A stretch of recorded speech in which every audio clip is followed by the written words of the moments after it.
Before we continue, understand this podcast is for adults only and refers to relationships and activities between adults which are voluntary and consensual. If you or anyone you know is being abused, coerced, or violently aggressed against, please reach out for help to the appropriate authorities.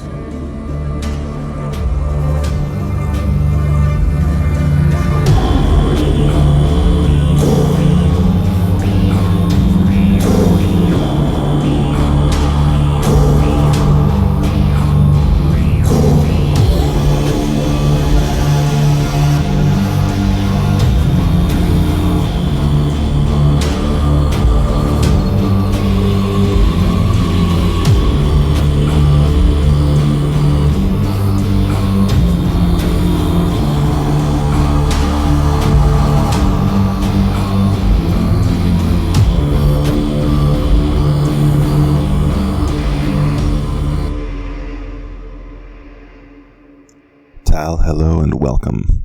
Gorean Voice, Episode 22. Gorean Adaptations, Fanfics, and Gore-Adjacent fiction. On this happy Sunday morning, I'm going to discuss adaptations, Gore-Adjacent or Gore-inspired fiction, and fanfics themselves. First, there's the film adaptations.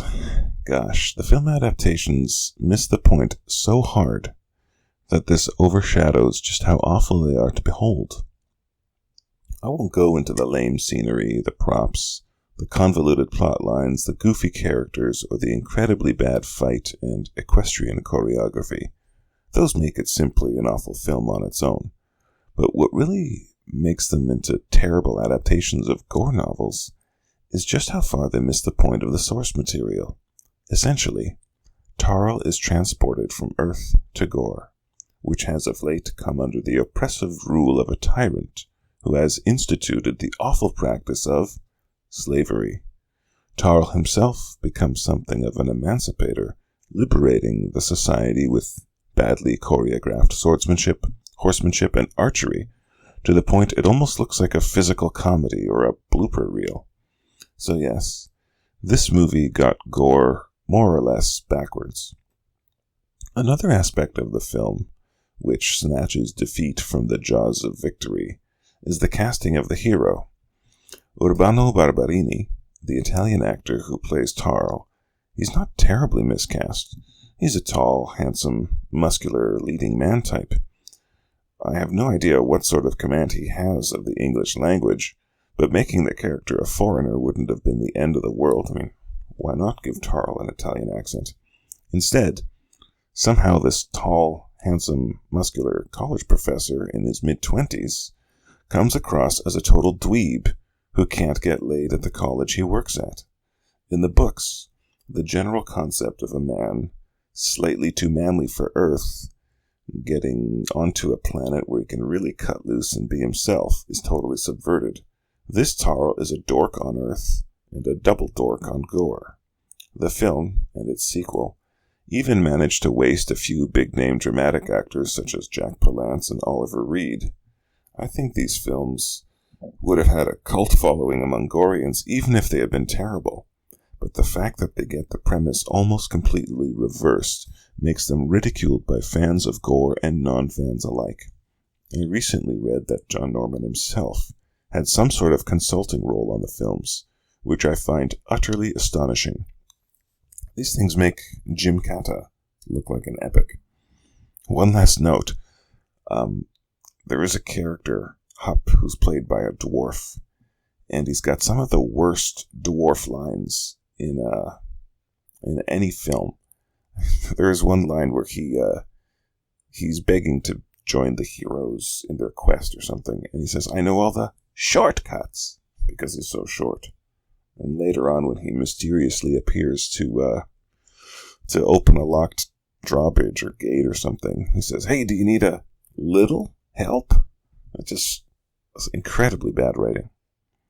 So yeah, the movie is a solid 0 stars. The sequel is just as bad. I believe one or both of them have appeared on the Mystery Science Theater 3000 program, which is a sort of reverse honor. Now, There are other adaptations, of official adaptations of Gore. One more recent one is an RPG board game. It's called the Tales of Gore RPG. It's licensed, or certainly produced with the permission of the author. Now, Grim Jim, the author of the RPG, has produced a couple of promo videos where he goes into some details of the RPG system, but also refers to the free-form roleplay participants in the online spaces, how, they should get into this game. He himself doesn't specifically identify with the Gorean lifestyle, but is broadly kink-friendly. He sees the rich world-building of the Gore series as very fertile ground for RPGing, having astutely noticed that there are whole communities of people who spend a tremendous amount of time essentially playing house with a Gorean setting, in a roleplay theme. I suppose he wants those warriors to stop lounging around being served by their kajira, and get out there and do some turn-based battling for once. Well, why not?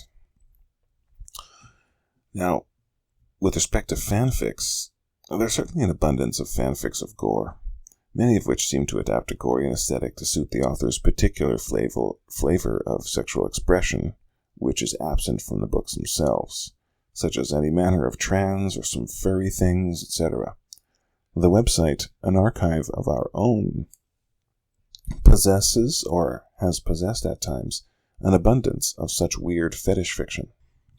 Now, I happen to think this stuff usually misses the point of Gore, and serves as a means for an author to simply project his fetish all over the world, or at least all over his keyboard.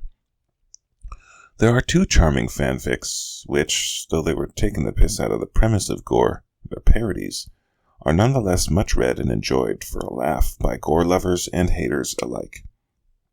One, it's called Houseplant of Gore, is specifically a parody of John Norman's style of author Avatar asides and the slightly pedantic dialogue of native Goreans towards recent arrivals, educating them on the harsh ways of Gore. It also parodies the very notion of Gorean philosophy itself. Gore books frequently follow a character on their unexpected journey from the soft life of Earth to the harsh life on Gore. For men, this frequently means they must rise to the occasion of mastery of combat, dangerous great beasts, and most of all, mastery of women. For women, this frequently means they must now submit to men, while in their previous lives of privilege they had simps at their beck and call. The degree of mastery or submission called for is absolute, and the characters frequently take half a page or more to reflect on the stark contrast to their former lives. In the case of Houseplant of Gore, the main character is a houseplant. In her previous life on Earth, she could take her water as she liked, bend her caretaker to her will, and essentially be the main character in her environment. On Gore, she will be watered when her Gorean master says she will be watered. Enough said.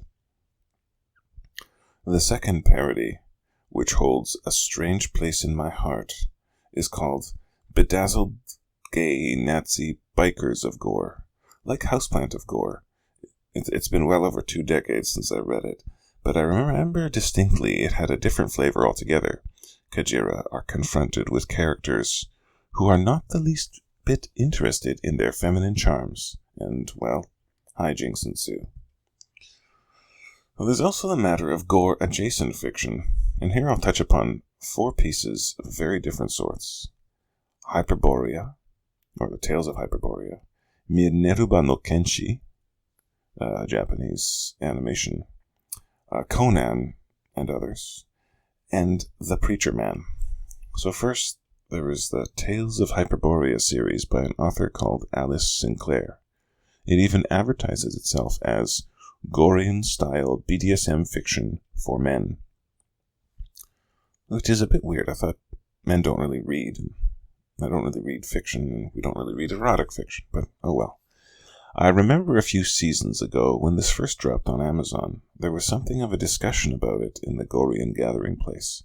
Some people were of the opinion that it was a great collection of additional material in a style that would be appreciated by Goreans with earthbound postal addresses, and others opined that it was best shunned, as it appeared to want to piggyback on a Gorean theme without being terribly original.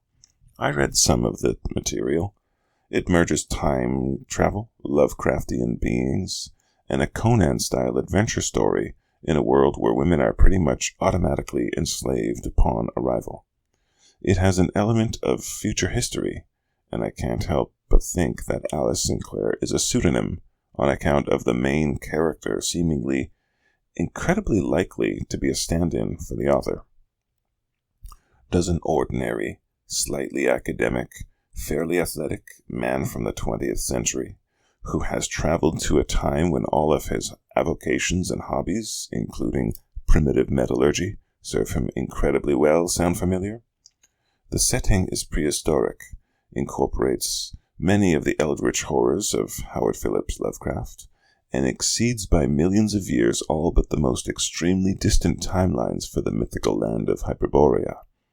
The name is also evocative of the related concept of the Hyborian Age, the setting for the Conan stories. One important way that this series differs from Gore, which I think is quite relevant to the integration of a practice into the everyday, is that it is far enough removed from the world as we know it, and it doesn't really offer a prescriptive template for a lifestyle. This isn't really a problem to most, since most people don't look to sci-fi or fantasy as a recipe for living the Dolce Vita. But it doesn't really matter to the few who do, since Gore got there first.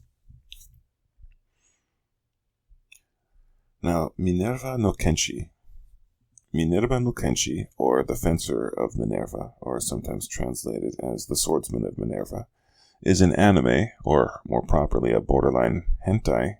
That is to say, while it's not precisely pornographic, certainly has explicit imagery suitable only for mature audiences. So please, don't let the cute Japanese cartoon aesthetic fool you.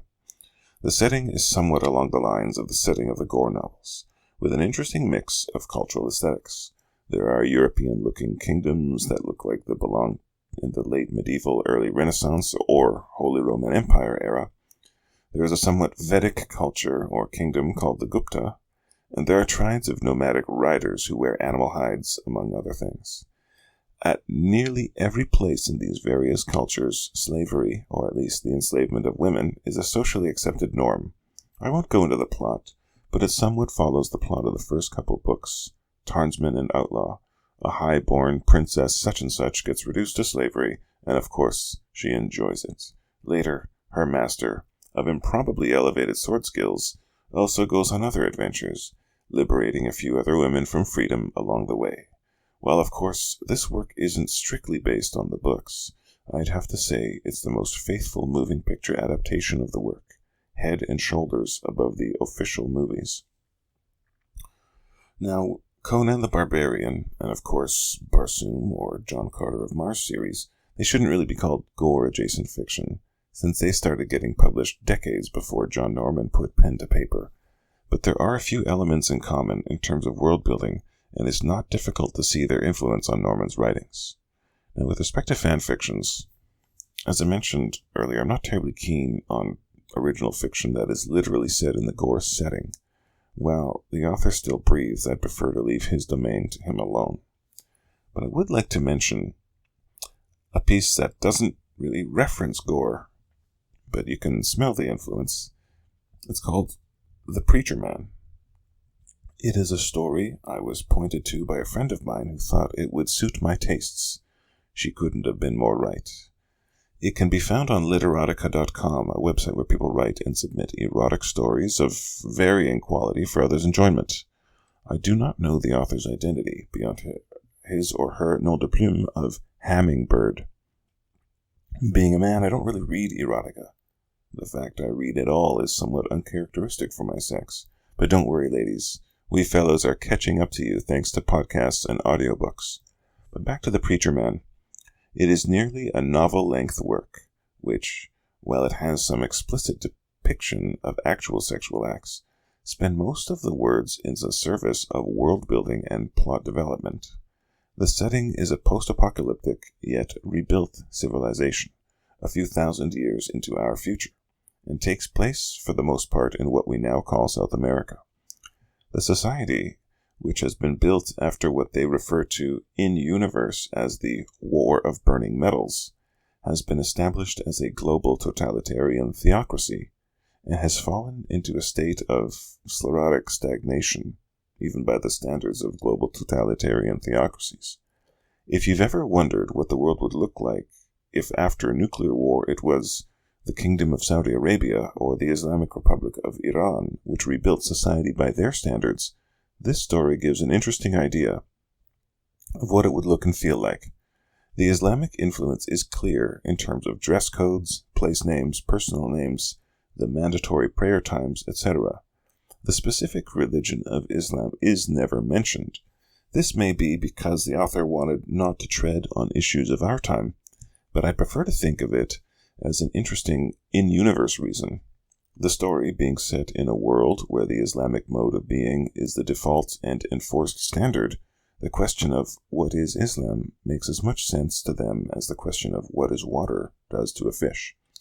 Also, importantly, with the story being set in such a distant future, which as I recall is a few to several thousand years after the nuclear war, specific notions of a 7th century illiterate Arab merchant, revelations from an archangel, a single final holy book, and partying forever like it's $6.99, well, those just don't hold much relevance to people of that time. Last but not least, like in the Gore novels, there is a separate caste of priestly types. It wouldn't surprise me in the least if such people had, for political purposes, decided to retcon much of their own history.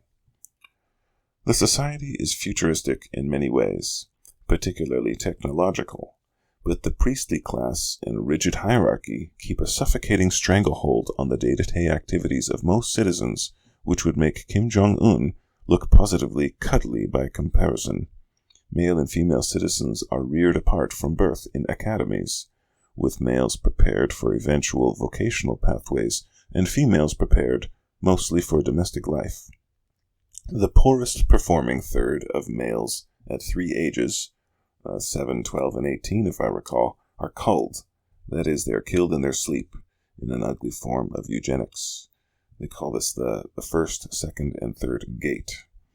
In universe, there is also a societal hierarchy, which is somewhat meritocratic, though incredibly rigid.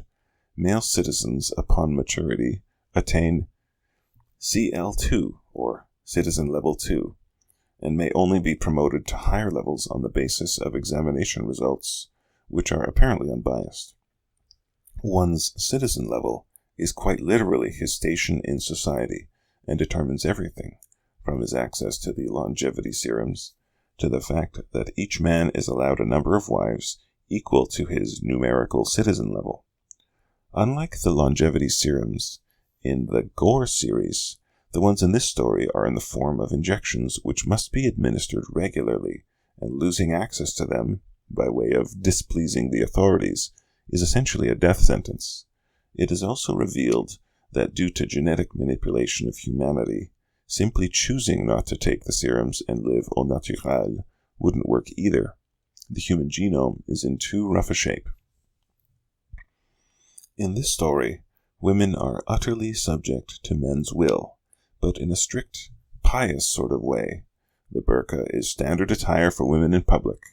The most interesting part of the story, though, is the fact that, in a fascinating interpretation of the concept of virginity, or at least the mental side of virginity, all women in this society are injected with a mind-wiping drug on the night of their marriage, which is essentially when they graduate high school. They will always remember their childhood and school days, but every day after that injection is erased, and every time they wake up, they meet their husband, or more properly, their master, as if it was the first time. They are to read the marriage book, updated by their husbands each morning, to inquire after their own status. They continue their lives in this reverse Groundhog Day, through marriage, childbearing, and they may even change hands and be married to a new man, with each day seeming like a new life for them. The mind-wiping happens automatically in the middle of the night during sleep, and the original injection from the onset of adulthood is irreversible and never needs to be renewed. I think that this idea alone makes for an interesting enough sci-fi dystopian premise, and could make, at the very least, a great Black Mirror episode. The actual story is a little cliché. Our hero, Elias, is gifted with an eidetic memory, and over the course of the story, able to use this gift to secretly defy the authorities, all the while rapidly rising up the ranks. His first, or principal wife, is also quite gifted, and lends her gifts to his covert activities. Unfortunately, rather than focusing on exploiting this particular gift of our hero, the author saw fit to make him into something of a male Mary Sue type character, where not only does he possess an astonishing memory, but is also capable of defeating armed special forces personnel without the benefit of a weapon in his hand. He manages to outsmart the entirety of the priestly class in terms of technical skill and numerous other ace-type abilities. One of the other weak points of the story is that the world-building goes into an autistic degree of superfluous detail in some aspects, such as giving the latitude and longitude of nearly every location. I can certainly appreciate that as an in-universe demonstration of the main character's astonishing mental abilities. As a storyteller, though, it's generally better to show rather than tell. Sometimes telling is plenty. Altogether, the premise is an interesting one, and it takes a different approach to the demonstration of feminine submission and masculine dominance. The pornographic sticking point about virginity, which they call eternal virginity, is something I feel two ways about with respect to mainstream non-fictional societies. I believe the religious types when they say that virgins make the best marriage partners. I also half believe the hedonists that say they make less than ideal lovers. The thing is, if you marry as a virgin, or a person who's nearly so, it's a straightforward process to make yourselves into experienced lovers, which needn't be explained here. The other way around, well, the process isn't exactly reversible. There is, on the part of men, a certain pull towards leading a woman through a new experience, being the responsible husband who makes first love to his bride on their wedding night, or being a freebooting soldier who captures young women and deflowers them at the point of a sword, to name both ends of the spectrum. One religion in particular explicitly mentions enticements, complete with a precise count of virgins awaiting the particularly devout in paradise, should they give themselves over completely to the faith in a certain concrete way. I regard this obsession with taking virgins as lovers to be pornographic, culturally atavistic, and bordering on the pedophilic, and I'm a guy who's okay with keeping women as property. The author, Hummingbird, also penned a short sequel, which takes place in an isolated science station some several centuries after the first story. It's something of a horror story in the style of Who Goes There or The Thing. It's a true sequel, too, in that the original story didn't leave hooks in for a sequel or trilogy, and it takes the story in a very different direction. It wasn't exactly my cup of tea, but this person can spill ink with the best of them. Last but not least, the most abundant fanfiction of Gore, though it actually trespasses on Gore itself, and I'm not sure how the author feels about this, is the abundance of narrative and fiction that is spontaneously generated by people engaging in roleplay, usually in online contexts. I'm sure some of the chat logs of these interactions read very much like the novels, and are meticulously crafted to yield a beautiful result. What is Gore without beauty? I'm sure plenty of them are also just the opposite, the product of one-handed typing.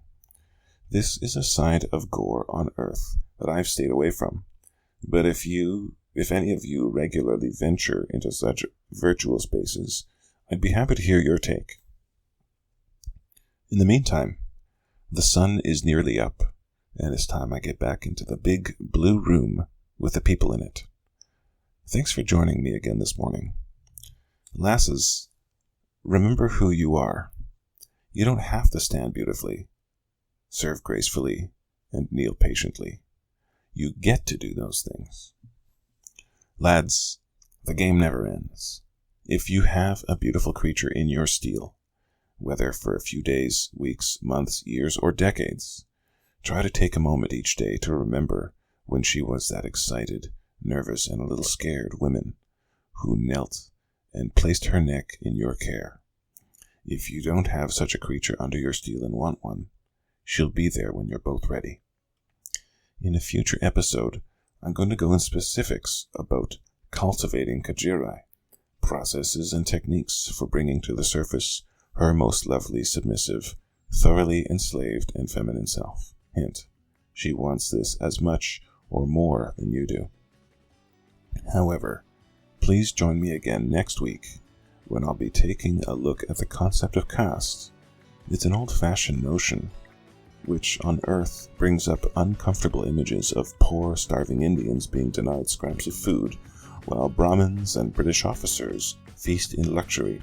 It's a touchy subject, but it deserves to be examined from many angles. Until then, fair winds and happy trails.